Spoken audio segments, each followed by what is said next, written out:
Welcome to The Bear Collective, a podcast where we meet at the edge of what you know and dance with you into the depths of what you don't in all things personal development, relationships, and lifestyle.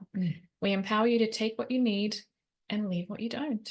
Thank you for listening, watching, and subscribing. Now let's get into today's episode. And boy, is it going to be juicy. I love this topic. I genuinely love this topic. So why we're addicted to drama and bad boys. Bad boys, what you gonna do? My head jumps to Will Smith, like Totally. Will Smith immediately. Yeah. I think we all go through this phase. Yeah, I in like the word life. phase for this. We hope it's a phase. Some people may still be there, and that's okay. Life is you are where you're meant to be. 100%. And if you resonate with this episode, the topic, that if the subject kind of caught you, then you're meant to be here. Yes. Yeah. It's a good one to listen to. It's a Mm. fun one to listen to anyway. Yeah. Where does it begin? Oh my For you? goodness.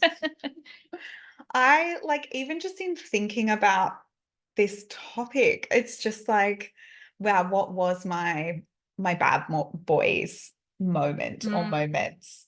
And I think, like, for me, and I'm sure it's pretty similar for a lot of people, it really came out of the woodwork, like I probably maybe started a bit young, like mid to late teens and early 20s. I really feel like I was in this phase, maybe less so in my 20s. It kind of evolved into a different season of my life at that point, but definitely my mid to late teens. And I, like, my head just jumps back to like the era of like Eminem and that to me, that's like a typical bad boy. Rebel. Yeah. Yes. And like I loved Eminem, and like my friends all loved Eminem, and we were dating like some of the bad boys in school, you know, or what people or teachers or parents called the bad boys. Yeah, absolutely. And like I just remember wanting to be so, not realizing it at the time, but looking back, wanting to be so free from that concept of, you know, I'm the A grade student, I'm the sports person, I'm all those things that make you good, like the good girl. And I needed that rebel phase. I think I look back on it kind of fondly at times. Yeah, definitely some memories made. Definitely. It has this kind of expression to it. And I'd say for myself, for me, it was more that kind of 20-ish to 25 kind of era of my life. And again, being that good girl. And I think from the environment that I grew up in, it was a lot of responsibility that I had as a child that was more adult. And so it was that good girl that played out and being responsible and being that kind of, you know, perfect. And you just needed that expression to come out on the other side. Absolutely. It was like, it needs to come out pulsating somewhere. Come out of you. It needs to be expressed. Yeah. Absolutely. And often we get that expression through other people. And I definitely had, we were just talking before about our bad boys. Yeah.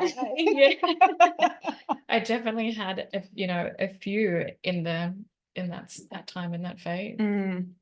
So tell me, like, what did you see in relationships growing up? Because I do think that plays a role in this. Certainly not all of it, but you know, for me, I never saw a stable home relationship to model from. Yeah, agree. And you know, I think part of that rebellion bad boy addicted phase was needing to like experiment and figure out what's for me. So yeah, what in your childhood, what was mirrored to you? What did you see?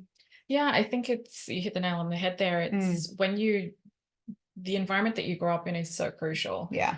And being aware if you have not come from one that is healthy or productive. And then kind of comparing it to the extreme of like movies or TV and that you would see. Yeah. And you can see kind of just really polar opposites, really extreme differences. And it's that phase of figuring out what that looks like kind of in your own reality. Yeah. What you see on TV, what you've experienced. And often we obviously come out of, our family environments and we're like, oh, I'm never going to do that. Or, oh, I'm so going to do this. Yeah. But again, it's what have you ingrained in? What have you learned? And how do you want to express that? And I think that's where, for me, as I said, that kind of that good girl, I didn't know how much I needed the expression of the release of the rebel side of me. Yeah. And that I didn't realize at the time that I was getting that need and that part of myself met through these kind of relationships, like dating the guy in the band, dating like the cool surfer who had an alcohol problem, dating the guy with the convertible car that, also did gambling in ways we kind of won't go through. It's definitely interesting to hear, just if I can, like, the bad boy in your 20s seems to be so much more established than the bad boy in your mid to late teens who rides his bike over from the suburb and cries. Maybe has a chuff of a dart from, this convertible. I'm like, I think like people are addicted. But I guess, I mean, that just evokes for me, I had that in grade 8 at school. I had that little rebellious streak of, getting into a certain crowd and smoking. And that just didn't even feel good. I did it and, quit it one day and that was it. But yeah. It's an interesting time, interesting comparison, I think. Yeah, just to hear the two. And like mine, I definitely, I had a metamorphosis like in my 20s. Like I was in a long-term relationship that started at 21. So and like it was turbulent, it was up and down. And I think my rebellion, my addiction to drama more came out at that time. If we go back to the beginning of it, what would you say the attraction piece? Because there's often an undeniable kind of like spark or chemistry. Right? This for sure electricity that kind of like happens in those relationships. Yes. Yeah. It's like the pretend butterflies, but it's really your nervous system going, this is something we like this is familiar. And I think for me, like a core thing that person and I had at the same time, like I definitely think we had chemistry, but we both also just had and now I look back, I'm like, this was probably a huge red flag.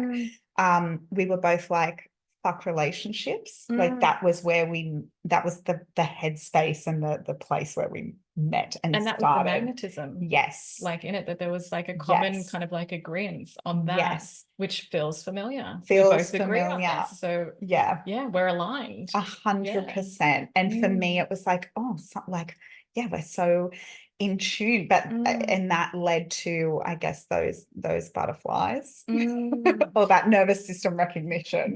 More so. It reminds me of this Halsey song, and she actually did an interview about it where she got a lyric out of having a conversation with her mum about the butterflies. And she was talking about a relationship with her mum and saying how it gave her butterflies, and her mum had said something along the lines of, sometimes the warning signs can feel like they're butterflies. Absolutely. And when I heard that hit deep. Power.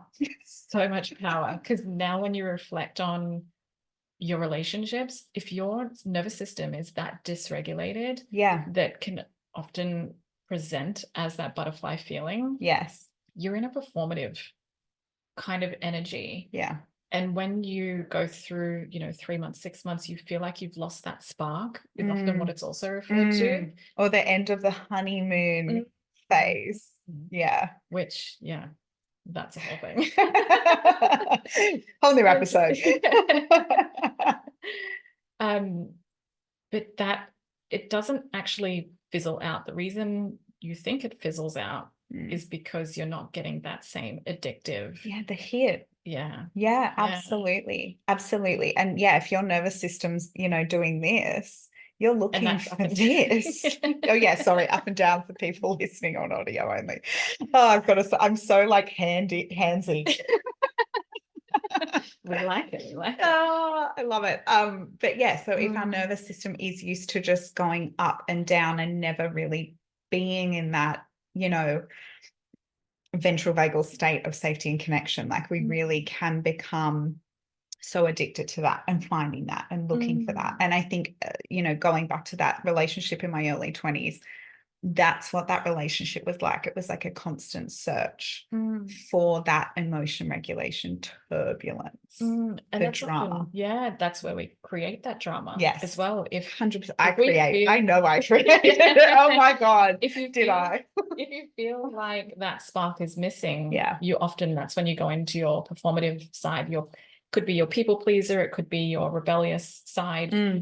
Both sides can come out and play to create that energy and to bring back that spark into the relationship, which is really unhealthy, because we often perceive that anything that doesn't give us that initial spark or butterfly feeling, or that is calm or stable, we perceive it as boring. Yes. We're always searching for that like extra something or that dopamine hit. And so we don't actually end up realizing that boring is good. Yeah, boring is good. Yeah. To a degree. Oh my gosh, yes. Still want a bit of something, but it can be. Yeah, but you can create that spark and those butterflies in healthy ways. Correct. And it's not until we come into the awareness that we're often playing out that old pattern that our nervous system is regulated to. For sure. Yeah, that dysfunction or the uncertainty or that environment where you're treading on eggshells, or if you're having to if you've had to soothe a parent or become more of a parent in your environment when you grow up, you're often wanting to either do the same in a relationship, which is leads onto the controlling side. Yeah. Or you want the expression, the freedom of not having to have that kind of control or that element of responsibility. And that's why Yeah. I even think like coming from like divorced families, which like we both do. Yeah. Like there's so much, I guess, variation in your nervous system, because, one house, this is expected, one house, that's expected. You've got to be, almost different people at different houses. And then it's just a mesh, a muddle of what's the right way. Yeah. What is the good girl? Who is the bad girl? I'm just going to try it all. Like, that's my rebellion. And maybe that's where, I ended up dating party boys, potentially. And you can see this, I think this also translates into this kind of collective era that we've had on television, that we've seen for kind of like the last 10, 15 years, and that it's just put out there. Now we know some of that is just so scripted, if not all of it. I will say, I was in an elevator once with people filming a scripted Survivor. So if you're a Survivor fan, it is a hoax. Yes. I need to know about that. I was a bit of a Survivor. Yeah, no, strategy. I've killed it for strategy. you. Yeah, totally.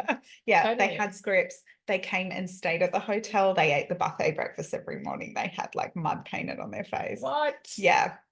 Okay. I thought that was one of the good ones. Mind blown. Are there any that aren't scripted anymore?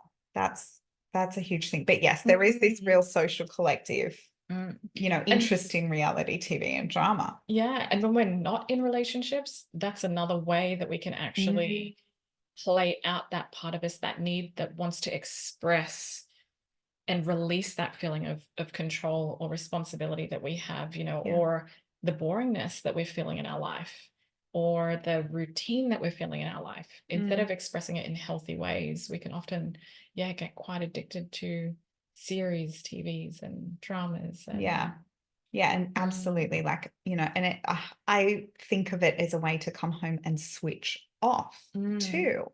So what does that mean? Like, I think it's how you consciously, whether you're consciously choosing it, because I agree, don't get me wrong, Real Housewives, there are some of those shows, and I love those for the fashion and the housing, which we love to talk about. Yes. but those shows are based on a bit of that drama. And I think it's how you consciously choose to consume it. For sure. And where does it kind of extend past, taking it into, workplace and like talking about it and then leveraging those as kind of that gossip meal. That's a wheel, not meal. It could be a meal that you consume. I was like meal. picturing you eating. I was like, eating gossip for breakfast. Yes. But I mean, if you're playing it out in that way, that is an unhealthy expression of it. You've got to ask yourself, like, is this really empowering and healthy for me to get that expression out? Because there are healthy ways to express your rebellious side. Absolutely. Absolutely. And you can totally do it from a stable, secure relationship as well. How fun to even get your partner involved in something like that. I love where you got from there. I love it. I thought you'd like that. What do you think, looking back, where did you kind of really clue on to the fact that, I'm actually in this cycle of this type of relationship patterning and something needs to change? Was it within you? Was it somebody that kind of came into your life, or a relationship that came into your life where it kind of, this feels different and I'm going to explore this? Good question. Like, I did not realize what I was in, what I was doing, how I was creating, like, the problem essentially, until afterwards. Or maybe for me, I think it was more I wasn't admitting to myself that there was an issue and that that's what I was doing. But yeah, that long-term relationship I was in was definitely not healthy in a lot of ways, and a lot of that was me and what I was creating and not realizing.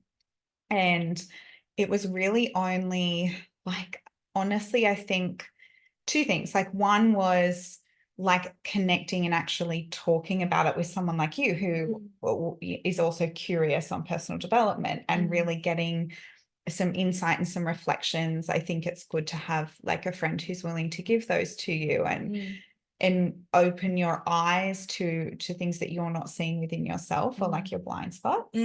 But also, like, when I did meet my husband, it was the most completely different feeling that I didn't have words to at the time. Now I can only describe it as like the most settled, secure feeling ever. Like, we could have a disagreement and I never have a thought of like, he's going to leave me. Like, that never comes into my mind. Whereas before, that was just the whole way through any relationship. It was like, we're going to fight, they're going to leave. So just little signals like that, but definitely tuning into the body and feeling not the butterflies, like that signaled the danger or the familiarity. It was the red flag. It was a really settled, like soothed feeling, and that relationship, that feeling has allowed me to open up and be much more myself and be a lot more vulnerable and alert myself to my own like bullshit essentially, and call it out and be comfortable with him calling it out. So like, weirdly, like, meeting him, all of those behaviors I'd done previously, like that were rebellious and drama inducing, they stopped immediately. Yeah, right. Yeah. Amazing. Yeah. I think there's a lot of shame, I think, that a lot of people can experience when they're in a relationship and they want to present their relationship in a certain way, whether that's kind of, even if they came from a really loving home and they've gone into a relationship that isn't kind of mirroring or matching up to what they were modeled, that there can be a lot of shame around that and want to keep things behind closed doors. And so when they, kind of present to their friends, it's all fine, but it's inside closed doors, it's not. And sometimes we normalize it. Oh, that's just the way that it is. Yeah. When I think, what do you think is kind of knowing the difference between, is this healthy for me versus is this not?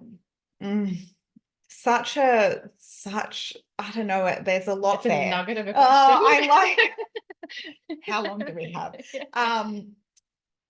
Yeah, I think I think it's personal. Yeah. Definitely. I think there are definitely themes that you see, and we've touched on a lot today. But I also think it's heavily personal. Yeah. Is Because there that any? reality TV can really kind of like normalize the drama that goes on behind closed doors for you. And we're not actually separating that there is a lot of scripting that does go around in that. That's why we're addicted to watching that kind of TV or that kind of relationship. Yeah. When you can actually behind closed doors have the same relationship that you're actually presenting to your friends. It's not two different things. Yeah, there's no mask there. Yes. And I think that's a good point. Like, you know, if you were looking through, I think there's some sort of quote or phrase that if you were looking through a glass window when you're at home, are you still being who you are in your relationship as you would be in a crowd, as you would be with your family, as you would be with your friend? Is that something you do? Like you will it's something I test that out definitely sometimes? it's definitely something to think about. Yeah. And something that I've become aware of from going from those relationships where it was that kind of like bad boy cycle. And I agree with you. I've had two relationships where it was completely different because I clocked that there's this cycle and this reflection point of like, okay, there's got to be a pattern here why the relationship is not working out. Yeah. And regardless of kind of like why it's ended, I believe that there's always a lesson or lessons that you can take from it that you can help to kind of grow yourself. Yes. It's not about making yourself wrong or blaming or shaming. It's just, how can I grow from this? What can I learn? And I definitely had that butterflies kind of clocked one. And I had two relationships where it was completely different. It was very calm and it felt safe, you know, and I was like, wow, this feels different. And I think an element to add, because you kind of had that same experience and that was with your husband. And for me, that hasn't been. Yeah. And I think to speak to one of them was that we kind of kept in this bubble for the first 6 months because we were lived like about an hour apart, and he was in a job that what do you call it when you like work shift work? Oh yes. Shift work. I was like, FIFA? Where are we going? Yeah, no, shift work. So we would have certain time together, and we really wanted to kind of, I wanted to take that time to get to know him and like, is this feeling felt so different? Yeah. So let's like really take that time and slow it down. Yeah, of course. And it wasn't until kind of the interaction with his family that kind of a version of that true self came out, that difference of who you are behind closed doors as you are in front of your family, your friends, or do you change? Yeah. And so that was something that I was kind of like, oh, this is different. And I've now learned that that is a red flag for me. Yes. You know, in a relationship. Yes. Different around the family versus one-on-one with you. Yeah. Absolutely. Yeah. Yeah. So that's where I clocked that. And that's why it's important, I think, to look out for me now. That becomes one of my little, how does this feel? Get them around their family early, guys. You'll find that red flag if it's there. Yeah, or even friends. Yes. Yeah. Absolutely. Yeah. And I because think people want to present their best selves as well. And again, that's what can lead to that spark. Yes. And that's where we're not saying that the spark is wrong or bad or that you shouldn't feel it either. It's remaining neutral when that spark is happening. Can you remain stay aware? Can you remain grounded? Can you still think through, is this consistent and healthy and stable? Yeah. And are the words matching the actions? Or, is this something where I feel even the red flags within yourself, like, do I have to perform? Am I having to perform to create this spark? Yeah. Do I feel like I'm having to kind of like turn it on to create this energy for that fear of what you said before? Like, are they going to leave? Are they going to leave? If I don't perform, if I don't Yes. show up in this way, or if I don't create that energy, Yes. are they going to leave? Correct. Yeah. And that's when you get really addicted to it, because it's almost like your lifeline to feeling loved, feeling worthy, feeling, good enough in that relationship. Yeah. Yeah. So it all connects into deeper beliefs about yourself as well. Yeah. And I think too, it's really powerful when you become more and continue to become more self-aware about yourself and learn through relationships. Yeah. Because then you're able to see these things Yes. and strengthen them and identify the differences between the healthy butterfly and the unhealthy warning sign. The warning kind of sign. butterfly. Yeah.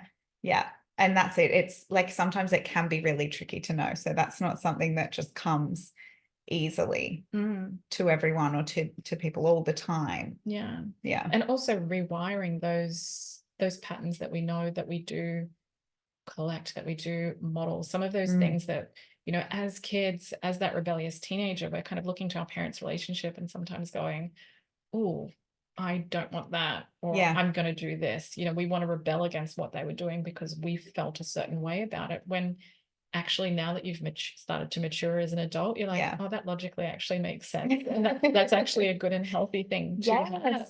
Yeah, it's like sleeping in the same beds that used to be so taboo. And now it's like there are couples out there really consciously doing that because it's actually bringing them such joy in their relationship. I would hope so. That's healthy. Yeah, absolutely. So it's seeing those old things and going, is this for me? Like what do I think is healthy now? In my headspace and my emotional maturity now. And I think another really important question is also asking yourself, what do I want? Always. But also believing that just because you haven't experienced it doesn't mean that you can't. Yeah, you've got to believe you can have it. Yes, because sometimes I think we also settle for things because they get normalized again through this kind of the TV exposure or the environment that we've grown up in. I think a really key piece is like, look to people and relationships that are healthy. And it's not that you have to model their entire relationship, because there is no relationship that is perfect. But look for those healthy things of like, what aspects of that relationship do I really look to and admire? And what is it about that? And believing that you can actually have that. And there is an element of, who do I need to be? Because if you still want to play out that kind of toxic, rebellious side and create that spark, and you haven't clocked that and healed that, because there is an underlying wound there. For sure. If you haven't clocked that within yourself, you will self-sabotage the relationship, whether it be, you know, in the first couple of weeks, months, or years. Yeah, you're definitely going to repeat those old patterns if you haven't. So it's very important. Yeah. I think we'll leave you with that to ponder. I love it. I love it too. So who's your bad boy? I want to know. I want to know. Did you have a bad boys era? Did you have that phase? Like, what were you going through? Yeah. Why were you going through it? Are you still there? Do you want out? Put some red flags. Thank you for listening, watching, and subscribing. This is the Bad Collective podcast.